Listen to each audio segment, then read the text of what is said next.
বিসমিল্লাহির রহমানির রহিম। এই একটি ভিডিওতেই দেখে নিন কিভাবে কেক ডেকোরেশন করতে হয়। কোনো প্রকার না টেনেই ভিডিওটি দেখবেন, তাহলেই কিন্তু বুঝতে পারবেন।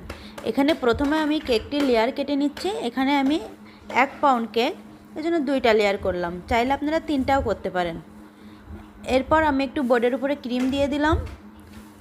তারপর ক্রিমটা সুন্দর করে মেখে নিয়ে এবার কেকটি দিয়ে দিচ্ছি। এরপর দিয়ে দেব সুগার সিরাপ। সুগার সিরাপ তো আপনারা সবাই করতে পারেন, একটু চিনি আর পানি দিয়েই সুগার সিরাপ হয়ে যায়। এরপর কেকের উপরে আমি খুব সুন্দর করে ক্রিমের প্রলেপ দিয়ে নিয়েছি। দেওয়ার পরে আবার একটু সুগার সিরাপ দিয়ে দিলাম। দেওয়ার পরে এবার একটা পাইপিং ব্যাগের ভিতরে ক্রিম ঢুকিয়ে খুব সুন্দর করে চারপাশে ক্রিমের প্রলেপটা দিয়ে দিলাম।